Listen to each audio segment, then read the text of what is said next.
Neste contexto de crise global que estamos a vivir, reconforta saber que hai sectores que manteñen os seus postos de traballo. Un destes sectores é o tecnolóxico, que dende o ano 2009 mantén o mesmo nivel de emprego directo. O 2012 volveu rexistrar un promedio de afiliacións á Seguridade Social superior aos 15.000 traballadores, que representa unha taxa de emprego do 1,6%, segundo datos recollidos no informe sobre a situación do emprego no sector TIC en Galicia, elaborado polo Observatorio para a Sociedade da Información en Galicia, dependente de Antega. Temos ideas, capacidade, tecnoloxía, somos unha comunidade solvente, por lo tanto estamos na mellor posición para facer da tecnoloxía realmente un elemento diferenciador.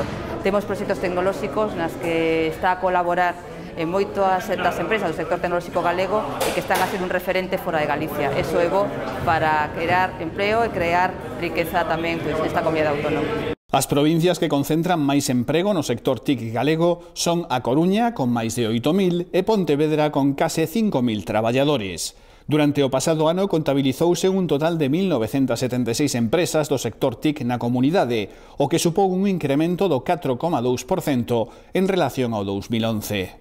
Galicia mantén a sexta posición como comunidade autónoma con maior número de empresas tecnolóxicas, un sector que mantén o emprego e ofrece oportunidades de crecemento.